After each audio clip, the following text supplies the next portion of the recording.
En 30 minutos, MF Economía e Inversiones y Radio 1000 te traen los principales temas económicos del mundo y de Paraguay con Economía a 1000.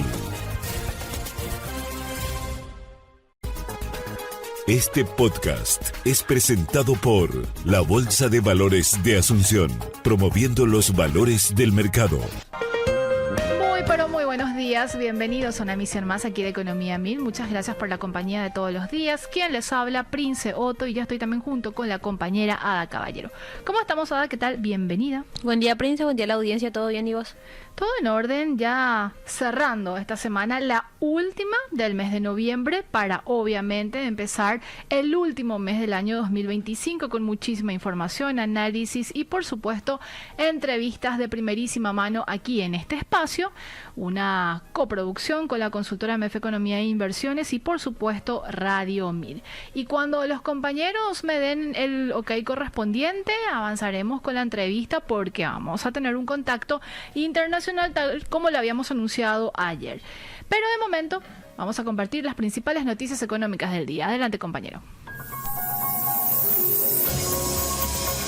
MF Economía e Inversiones presenta las principales noticias económicas de Paraguay y el mundo.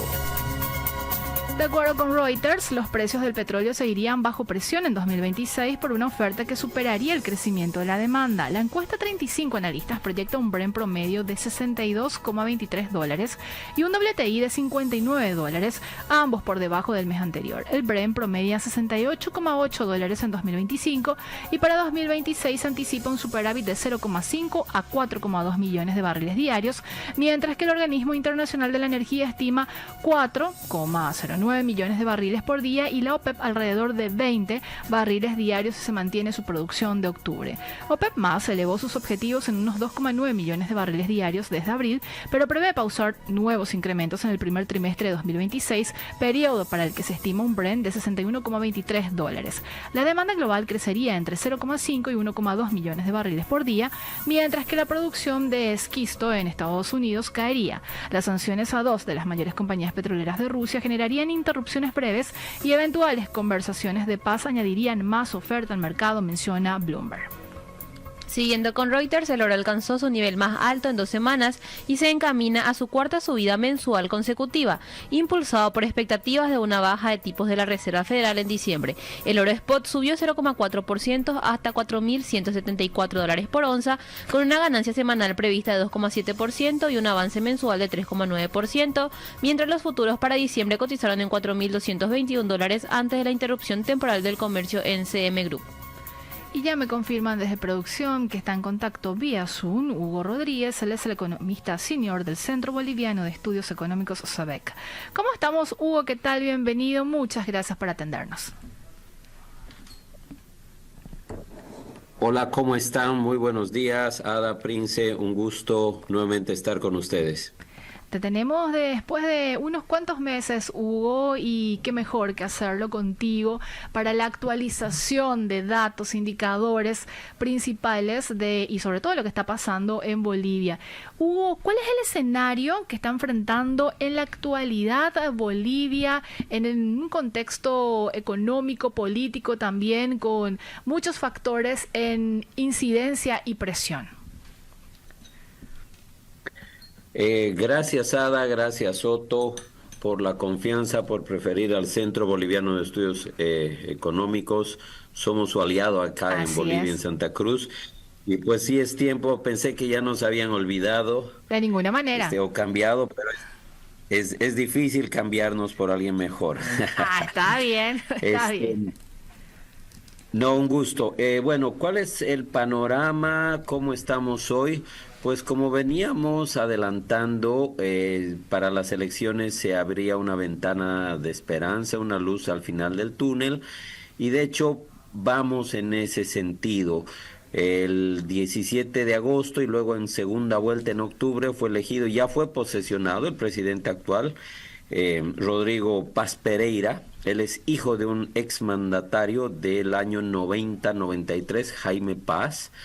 Entonces, y él tiene una trayectoria política, Rodrigo, me refiero, como también diputado, senador, fue alcalde de un departamento, etcétera. Entonces, en el plan de él se vislumbra un giro importante. Creo que él ha recogido muy bien la lectura de las demandas de la población. Uno, el MAS había llevado un extremo de control, digamos, la economía, y las variables se habían desbordado ya. Estamos con una inflación del 30 aprox por ciento, en alimentos es 36, ¿no? El tipo de cambio, hay un mercado paralelo, lo cual no refleja el mejor de los mundos, y llegó inclusive a cotizar en 20 bolivianos por dólar. Me acuerdo, había cierto pánico o miedo en la región. Luego se dio hasta 15, y últimamente, tras la posesión de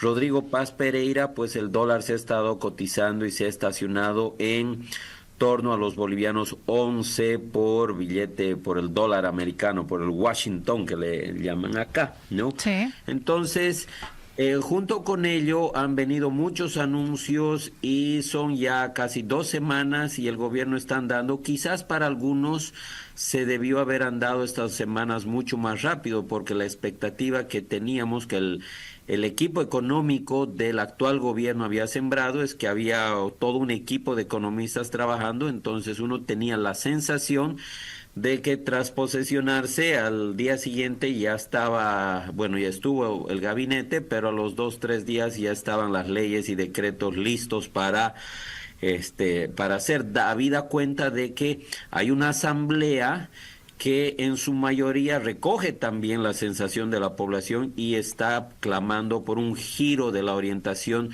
sobre todo de la política económica, y eso pasa primero por restablecer los equilibrios en la macroeconomía, ¿no? Entonces, ¿qué hemos hecho hasta ahora, o qué ha hecho el gobierno hasta ahora, Prince, Sí. Ada? Ya tu radio escuchas. Primero, se ha nombrado un gabinete. El gabinete es en las áreas críticas técnicas, por ejemplo, en hidrocarburos. El ministro de ahí fue un ministro antes, con anterioridad, y él tiene una trayectoria, es consultor internacional en el área de hidrocarburos. En el área de economía es un analista económico que también cobró importancia por su análisis y su presencia en el debate público en los 2 últimos años. De hecho, él fue invitado por otra tienda política, Unidad Nacional, como jefe de campaña, pero esta quedó en tercero, y él luego se sube al barco con el partido que gana el gobierno previo a las elecciones, ¿no? Se lo invita, y en segunda vuelta él participa activamente. Luego tenemos en las áreas claves, que son las áreas productivas agrícolas, industriales, gente que viene del sector privado y que conoce los problemas que aquejan ahorita al sector productivo agrícola, industrial y agroindustrial, ¿no? Eso por una parte. Luego, y clave, se nombraron autoridades todavía interinas del Banco Central. Recordemos que, el Banco Central es el corazón de la economía, ¿no? Y si hemos llegado en parte a perder el equilibrio interno, y eso reflejado en tasas de interés del 30% para arriba, Sí. volatilidad en los precios, incertidumbre, pérdida de confianza, y hemos perdido el equilibrio externo. Tenemos reservas negativas en estricto senso, pero un nivel muy bajo de reservas, y hay un mercado paralelo donde se cotiza el dólar a un nivel diferente de lo oficial. Entonces, el central había que moverlo con cuidado. Se han nombrado de manera interina. Quería terminar la idea con que el resultado de aquello fueron 20 años de interinatos del gobierno de la anterior administración, ¿ok? Así es. Creo que es un caso de estudio súper interesante para para quien le interese el tema de independencia del Banco Central y cuán importante es aquello. Pero bueno, se ha nombrado un presidente interino.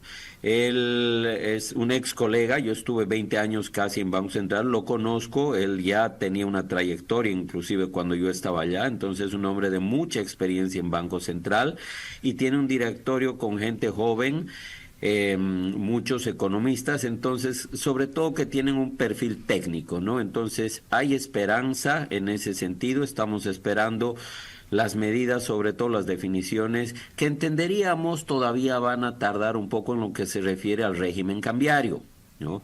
Porque el partido de gobierno propuso un tipo de cambio flotante con bandas, entiendo lo están estudiando todavía, pero cualquier cambio de régimen hacia donde se quisiese ir, Bolivia necesita recomponer sus reservas internacionales como un colchón para evitar cualquier desvío en el plan y con eso generar la pérdida de confianza de los agentes, ¿no? Entonces, se han nombrado autoridades en Banco Central, también en el área de Ministerio de Hidrocarburos y Yacimientos Petrolíferos Fiscales. Hay un nuevo presidente y también el regulador, que es la Agencia Nacional de Hidrocarburos, gente técnica. Y bueno, se han estado en el transcurso de estos días nombrando personal clave como presidente de la aduana, el presidente de impuestos internos, etcétera. Uno. Dos, ha salido un paquete de medidas que entenderíamos nosotros van más hacia una señalizar confianza con las inversiones, porque ¿qué se hizo? Y de inicio yo diría destrabar la suerte de complejidades que le habían puesto, por ejemplo, al sistema financiero. Entonces, uno, se elimina el impuesto a las grandes fortunas, que es un impuesto que en una lógica, una reflexión personal se había puesto sobre todo para controlar a los grandes capitales. El impuesto en el ámbito técnico no recaudó salvo más que 200 millones de bolivianos, muy poco, no cumplió con las expectativas de cualquier tipo de impuestos, no promovió la equidad, no aumentó las recaudaciones, entonces no tenía razón de ser, salvo tener un registro de quien tiene un patrimonio más allá de los 30 millones de bolivianos, ¿no? Se elimina aquello, se eliminan también impuestos al juego, que generaban distorsiones, eso no lo veo sustantivo. En el ámbito sustantivo se elimina el impuesto a las transacciones financieras, que lo había puesto en el 2003, más o menos con carácter temporal, y eso para promover el uso de la moneda nacional, y se quedó con una alícuota del 0.3% y tampoco generaba mucho más que distorsiones, no generaba en recursos al fisco, ¿no? Entonces vamos en la línea de ir destrabando las distorsiones, eso quería decir, Sí. y entre los principales están esos dos. Está todavía en carpeta lo que se habló y se espera, que es la reducción del gasto público, significativa, porque llevamos varios años con un déficit fiscal del 10%, 2 dígitos aprox, y la reducción al subsidio. Entenderíamos, si uno escucha al el ministro de Hidrocarburos recientemente posesionado, que esto va a demorar todavía un par de semanas. No sabemos si va primero el levantar el subsidio al diésel o en conjunto, o hay más gradualidad en la gasolina o la gasolina espera, etcétera. Todavía no sabemos aquello, pero es un paso que debe darse, ¿no? Conjuntamente aquello, estamos esperando también cuál la reducción en el déficit fiscal o cómo se le va a encarar. Ya había un plan de quitar gastos superfluos por casi 300 millones de dólares. Eso implica ciertamente algún punto porcentual del PIB, lo cual es interesante porque va en la dirección esperada. En el interín, bueno, se ha estado escuchando que el ministro pidió a la Asamblea aprobar y reformular un nuevo presupuesto para el año, entendiendo el presupuesto como una señal de lo que va a ser el actual de este agente que es súper importante, que es el sector público no financiero, llámese el sector fiscal, ¿no? Entonces, ese es un resumen de 5 minutos, Ada Prince, estimados radioyentes. Hay mucha expectativa hacia el cambio. Hay en lo favorable hay un acercamiento de las nuevas autoridades hacia el sector privado, que es algo que no veíamos en los últimos 20 años. Eso lo vemos con ojos favorables, con ojos, si uno quiere ser pragmático, de lo que se debió haber hecho, porque no puede un gobierno jalar a un país solo y hacer de lado al sector privado, ¿no? El sector privado tiene muchísima más capacidad de apalancamiento que el mismo gobierno. Así que hay vientos de cambio y esperemos que esta luna de miel continúe. Y para terminar esta parte, como un hecho que ha brindado confianza en la economía y a los agentes, es el hecho de que ya los primeros días de gobierno, Paz Pereira anunció que conseguía recursos. Primero consiguió con algún mecanismo que no lo conocemos aún, pero ha conseguido no liberar, sino darle continuidad y fluidez al abastecimiento de gasolina y diésel. En mi país, las colas en gasolina se estaban haciendo recurrentes y uno perdía entre 8, 10, 15 horas haciendo cola. Mi colega estuvo 26 horas haciendo cola. Y eso en lo privado, en la gasolina, porque en la otra parte privada del diésel, en lo que se refiere a camioneros que manejan carga, ellos estaban por lo regular unos 10 días haciendo cola. Imagínate tú el costo que eso implica para cargar un camión de alto tonelaje para llevar mercadería, ¿no? Entonces aquello se destrabó. Ahora se está restableciendo la fluidez, se ha restablecido en lo que es gasolina, se está restableciendo en lo que es diésel. Creemos que eso llega con deuda, empero, y eso no es bueno, no es sostenible, así que hay mucho por trabajar por ahí. Pero el otro anuncio también es el apoyo decidido de entidades multilaterales, ¿no? La CAF dijo que apoyaba de inicio con $350 millones, luego va a apoyar con una línea de liquidez de 550. El gobierno tiene como gobierno acceso al FLAR, a fondos en el FMI, más planean acelerar algunos desembolsos de deuda externa. Entonces estimamos que con eso puede tener algunos 1.500 millones sin recurrir al oro, que es lo que hacía la anterior administración, y eso le va a dar un respiro al menos para cubrir importaciones de gasolina, diésel, unos 6 meses aproximadamente, ¿no? Así que en eso estamos, estimados. Hugo, clarísima la exposición y bueno, hay mucho para abordar sobre todo lo que está pasando en Bolivia. Me gustaría ir desengranando algunos puntos, si me permitís, Hugo, en este siguiente sentido.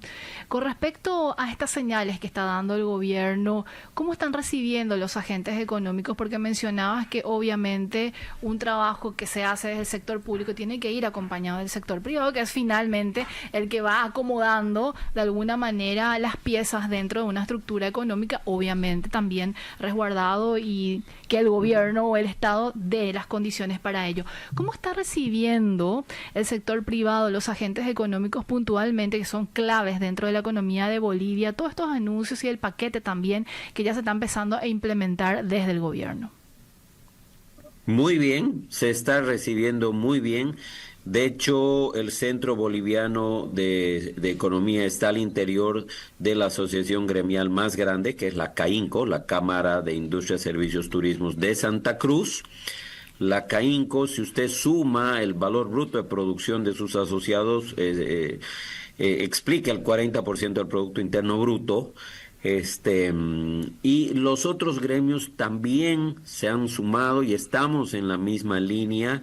El gobierno y las nuevas autoridades han abierto espacios de discusión y bueno, desde el sector privado sabemos dónde nos duele y ya estamos preparados, cuáles son los ajustes, por dónde tienen que ir, y lo que resta de aquí en adelante tendría que ser continuar con este diálogo, encaminar las reformas que van a generar mayor confianza en el sector privado, ya a nivel de leyes, nuevos decretos, entre otros, ¿no?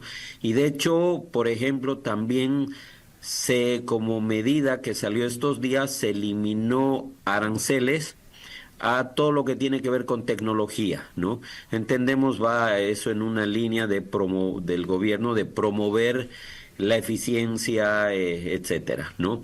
Así que desde el sector privado estamos con mucha esperanza, estamos con muchas ganas de colaborar y estamos con muchas ganas de participar en restablecer el crecimiento y en empezar a trabajar y a seguir produciendo. Hugo, con respecto al papel del Banco Central de Bolivia, ¿se caracteriza por su autonomía o mayor autonomía ya con este gobierno? ¿O cómo lo están viendo también desde la consultora? Y sobre todo de principales indicadores, como ya mencionabas, el de la inflación, ¿cuánto se estima por parte del Banco Central cerrar el año 2025? Ya un reacomodo quizás de este indicador y desde la propia consultora en materia de crecimiento económico también proyectado para este año. Excelente. Bueno, la lectura hacia el Banco Central va en la dirección correcta. El marco legal vigente desde el año 95 está dado por la Ley de Independencia del Banco Central. Ese marco legal contiene todos los elementos que necesita un banco moderno. De hecho, me das una tarea, voy a revisar cómo anda el marco del Banco Central del Paraguay. He revisado la experiencia de Perú, de Chile, la he comparado con la boliviana y tienen exactamente los mismos elementos. Ahí comentaba un inicio que ya se han nombrado un presidente y directores, 4, faltaría 1, de manera interina. Pero es de esperarse que tras que acabe el año, el primer mes o bimestre, diría yo, ya pueda consolidarse un directorio, presidente, directores formalmente establecidos en el marco de la ley. ¿Por qué? Porque en ese entorno las reglas de salida del presidente y directorios están muy bien establecidas y el Banco Central cumpliría con el rol que está llamado a cumplir, que es el de ser el guardián de la estabilidad económica. Claro. ¿Qué es lo que no ha pasado en los últimos 20 años? El gobierno mandaba, hacía y decía, el Banco Central acomodaba las decisiones y las validaba, y ahí tú tienes un crecimiento del crédito interno del Banco Central al gobierno enorme, tienes un crecimiento en la masa monetaria sin control, y ahí tú tienes una inflación que también se estaba saliendo de control, ¿no? Eso por un lado. Las previsiones del Banco Central tenemos que esperar porque el nuevo equipo económico tiene que en el mes de enero ya sacar su informe de política económica. Ahí estaremos viendo cómo recibieron, que ya lo sabemos todo, pero sobre todo qué medidas se han implementado y qué es lo que se espera hacer, ¿no? Básicamente eso. Ha salido en el ámbito real un cambio del año base del Instituto Nacional de Estadísticas. El año base lo teníamos desde el 90 para cuentas nacionales, ahora está 2016-17, hemos tenido que esperar 16 años de lo que debió haberse hecho. Y esos números reflejan que la economía estuvo en recesión, ya está técnicamente en recesión en los últimos 4 trimestres. Tenemos una tasa de decrecimiento del 2,5% acumulada en los últimos 12 meses, y eso hay que revertirlo. Como centro, prevemos que el año 26 va a ser de ajuste, que la economía se va a contraer todavía algo más para empezar una recuperación importante el año 27, y en términos de inflación pensamos que la inflación todavía va a permanecer porque tiene mucha inercia durante el año que viene y el subsiguiente para empezar a ceder ya a números de un dígito a partir del año 27 más o menos, ¿no? Pero hay que ver cómo vienen las reformas, qué rapidez o qué concepto tienen de gradualidad, o qué tan rápido pueden implementarse algunas y se implementan. Así que todavía estamos, como te digo, en luna de miel y estamos disfrutando aquello. Con respecto al tipo de cambio y bueno, el mercado cambiario en sí, hubo que también de alguna manera hiciste una explicación muy, muy didáctica y bueno, de alto conocimiento también con respecto a eso. ¿Se podría decir que hay una suerte de mayor tranquilidad en el mercado? Y bueno, también con respecto a lo que habíamos conversado en algún momento contigo meses atrás de una salida importante de bolivianos hacia determinados puntos de países de la región e incluso Paraguay, Paraguay. ¿Cómo lo están viendo también desde la consultora? Ujú. Sí, sobre todo esas salidas se daban en momentos en que se aceleraba la depreciación en el mercado Así es. paralelo, porque la gente se asusta, no había información, etcétera. Entonces, ahora vivimos una suerte de status quo, el tipo de cambio se ha estacionado entre 11.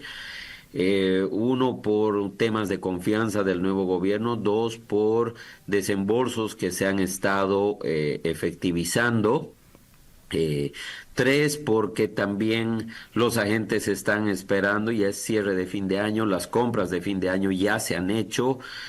Prácticamente estamos en la recta de fin de año, y ahí es cuando sobre todo uno quizás deja los motores ¿cómo se llama? No sé, a velocidad crucero, y se toma un momento para reflexionar y planear. Ahorita las empresas están activas en su planificación para el año, ¿no? Y entonces, en ese sentido, no esperamos mayores sobresaltos del tipo de cambio durante lo que queda del año hasta los primeros meses del año, ¿no? El primer bimestre. Los anuncios que han hecho de financiamiento externo y desembolsos creo que dan calma en ese sentido al mercado. Te digo que la demanda de dólares para importaciones de fin de año ya fue hecha en agosto, septiembre, octubre, ¿no? Entonces, de momento no veríamos pánico en las fronteras. De momento estamos esperando, habría un mercado en equilibrio en torno a los 10.50, 11 por ahí, hasta los primeros meses del año, ¿no? Y si hay algo que esperamos en el centro que tiene que hacerse muy rápido, es que se abroguen los decretos que ponían cupos y trabas a las exportaciones. Esa es una señal muy importante, porque ustedes saben, un mercado no se trabaja, no se lo consigue de un día al otro, ¿no? Totalmente. Entonces, abrogar aquello daría la certidumbre para que los empresarios, emprendedores, empiecen y se pongan más dinámicos a buscar mercados externos, cierren contratos, y los dólares empiecen a fluir al país, ¿no? Hugo, un gusto tenerte en este espacio. Vamos a seguir monitoreando lo que está pasando en Bolivia y bueno, agradecerte tu tiempo y que tengas un excelente fin de semana. Muchísimas gracias a ti, Ana, Otto, gusto, un placer siempre poder colaborar con ustedes, y sobre todo poder emitir una opinión informada, crítica, con experiencia desde el Centro Boliviano de Economía de la CAINCO para tus radioescuchas, ¿no? Así mismo, que tengas un excelente viernes. Igualmente para ustedes. Gracias. Estuvimos con Hugo Rodríguez, economista senior del Centro Boliviano de Estudios Económicos CEBEC, hablándonos sobre la situación y las perspectivas de la economía boliviana. Así hacemos nuestra primera pausa y a la vuelta seguimos compartiendo más Economía Mil.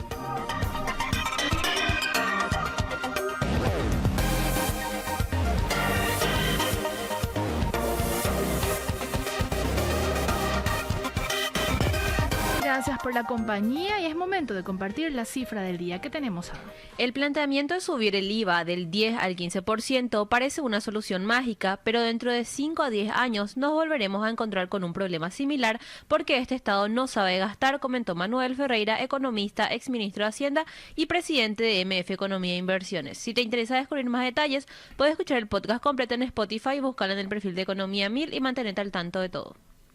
Siguiendo con información económica, esta vez nos vamos ya aterrizando a lo que está pasando a nivel regional, porque de acuerdo con Ámbito, la campaña de trigo 2025-2026 podría alcanzar un récord en Argentina con una producción estimada de 25,5 millones de toneladas por encima de los 24 millones previstos y del máximo de 22,4 millones de 2021-22. El avance de la cosecha llega al 33,9% del área, con rindes superiores a lo esperado y un fuerte fuerte impulso de las lluvias registradas en los últimos meses.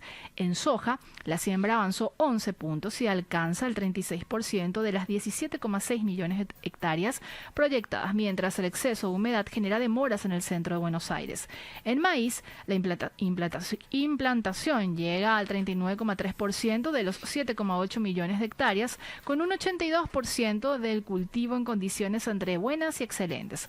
El posible récord del trigo refuerza el peso del complejo agroexportador argentino en un año clave, menciona Ámbito.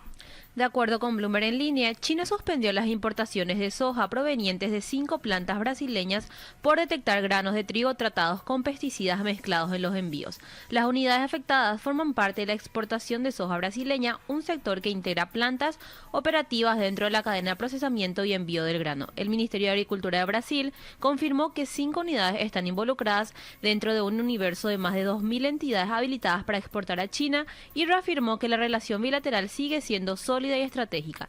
La interrupción comercial ocurre mientras China continúa comprando soja brasileña, incluso después de retomar adquisiciones de Estados Unidos tras la tregua comercial con Washington. Dado que la medida afecta solo a unidades específicas, los exportadores pueden mantener envíos desde otros sitios autorizados, aunque algunos evalúan redirigir cargamentos ya en tránsito hacia otros destinos. Este año ya se habían registrado problemas similares de contaminación en embarques brasileños con destino a China, aunque restricciones anteriores fueron revisadas posteriormente. Ámbito.com también da cuenta que el ministro Gabriel Odone anticipó una pausa en la reunión del 23 de diciembre luego de 4 recortes consecutivos de tasas. Señaló que la inflación se mantendrá cerca del 4,5%, la más baja en 50 años, y destacó que la tasa de política monetaria bajó más de 1 punto en pocos meses. También remarcó la necesidad de que la reducción llegue al crédito para familias y empresas y de avanzar hacia un sistema financiero más eficiente. El mercado prevé que la tasa de política monetaria se mantendrá en 8% en diciembre, dentro de un sendero que proyecta un recorte de 75 puntos básicos en 2026 hasta 7,25%. Las letras de regulación monetaria a un mes bajaron 12 puntos básicos a 7,90, mientras que las de 3 meses quedaron en 8%. En este contexto, Uruguay continúa entre los países que lideran el proceso de reducción de tasas en la región. Y así vamos a nuestra última pausa, porque luego vamos a compartir información económica de lo que está pasando a nivel nacional.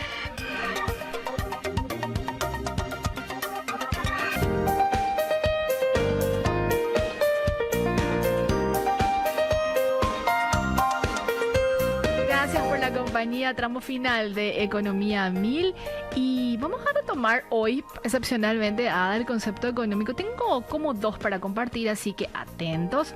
Vamos a hablar sobre la tasa de fecundidad. ¿Qué es la tasa de fecundidad? Es un indicador demográfico que expresa el número medio de hijos por mujer. En su forma operativa, la tasa de fecundidad general mide los nacimientos registrados en un año por cada 1.000 mujeres de entre 15 y 49 años. En América Latina y el Caribe, la fecundidad continúa descendiendo de manera sostenida. De acuerdo con la CEPAL, pasó de 3,2 hijos por mujer en 1990 a 1,8 en 2024, reflejando una transición demográfica avanzada marcada por mayor urbanización, expansión educativa, participación laboral femenina y uso de métodos anticonceptivos. Este proceso acerca a la región a los patrones de economías desarrolladas, aunque persisten desafíos como desigualdad y elevada informalidad.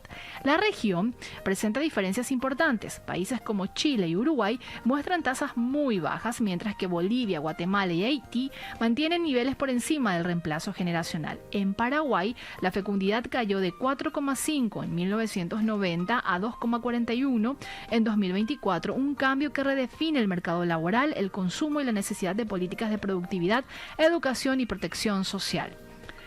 Otro concepto, cambio climático. Es un proceso de alteración progresiva del clima de la Tierra asociado principalmente al calentamiento global. Este fenómeno surge de aumento de gases de efecto invernadero y del uso intensivo de tecnologías contaminantes junto con la presión sobre los recursos naturales.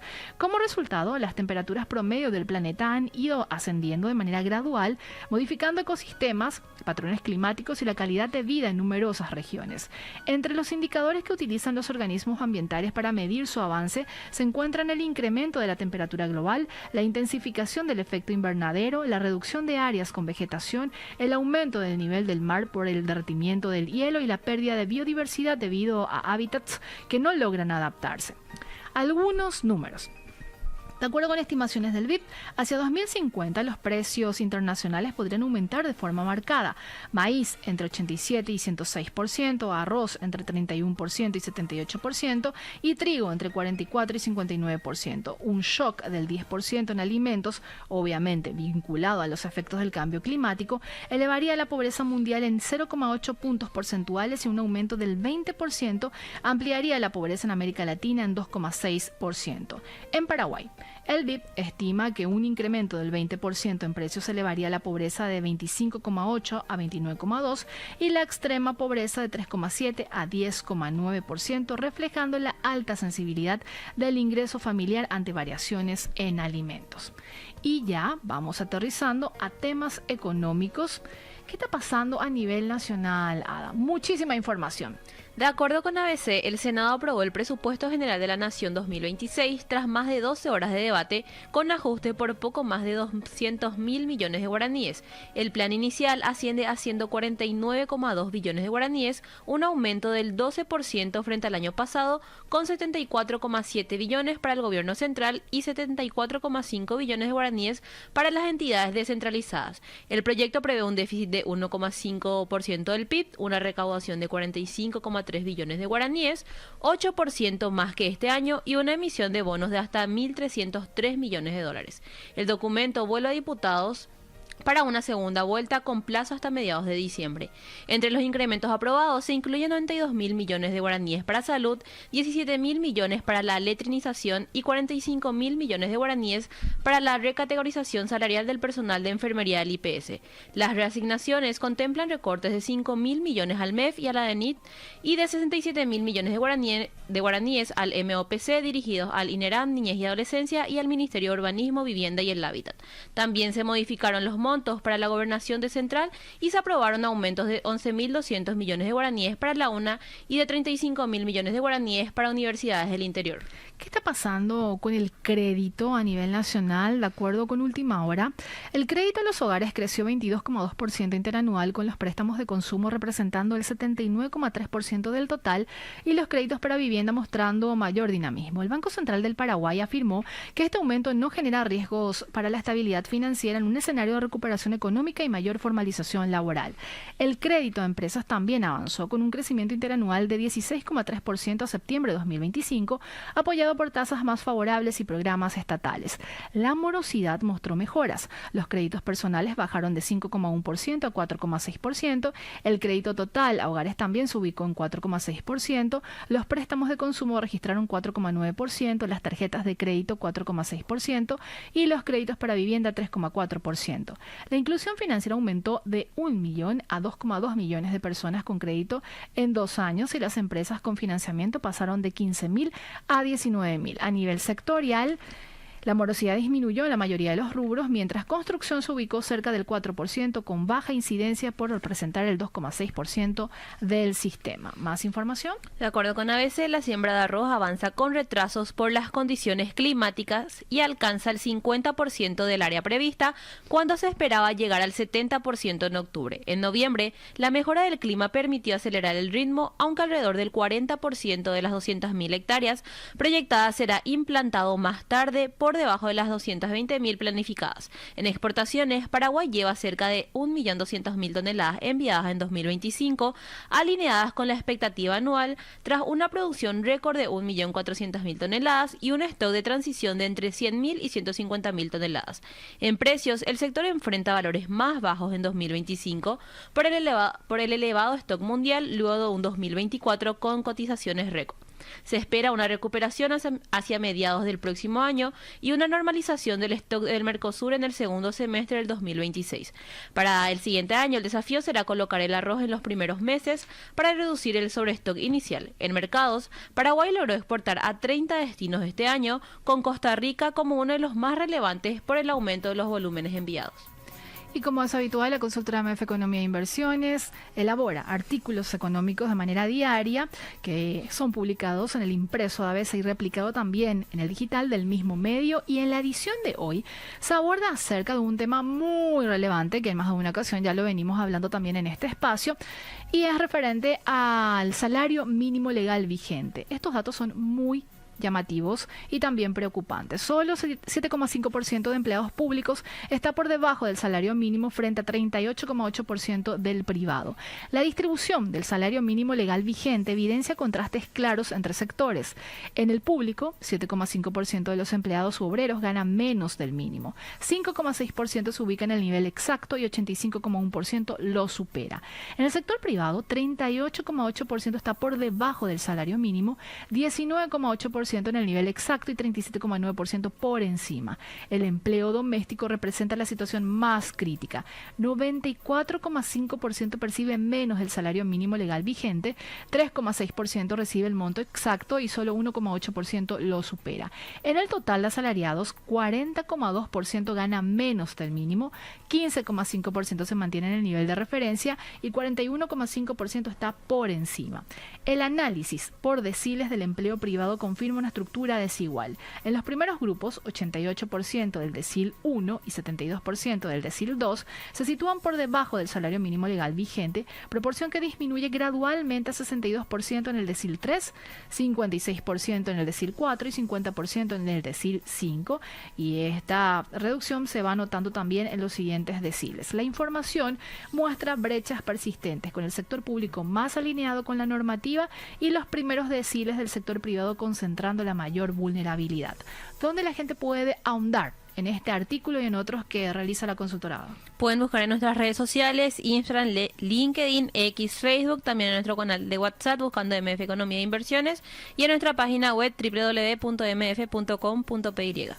Y así vamos llegando al punto final de Economía a 1000. Agradecerles como siempre la preferencia, recordarles que la próxima semana hacemos un nuevo programa a las 11, así que les invitamos, y el lunes vamos a hablar sobre el mercado de la carne con el sector de la industria, así que les invitamos también para ese capítulo y recordarles y reafirmarles que estos episodios pueden encontrarlos en donde, Ada. Pueden buscar en nuestro canal en nuestro YouTube y en Spotify buscando Economía 1000. Así es. Que tengan un excelente fin de semana. Este podcast es presentado por la Bolsa de Valores de Asunción, promoviendo los valores del mercado.